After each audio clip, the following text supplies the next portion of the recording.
সেই বৈঠকগুলো একেবারে গুরুত্বপূর্ণ, কারণ মোহাম্মদ ইউনূস এবং জাতীয় উপদেষ্টা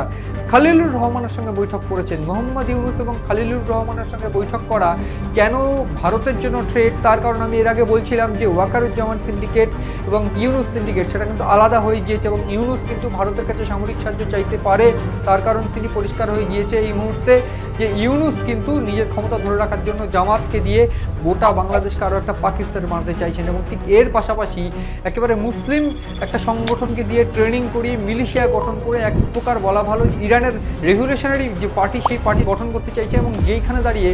একেবারে ধর্মীয় ভাবাবেগকে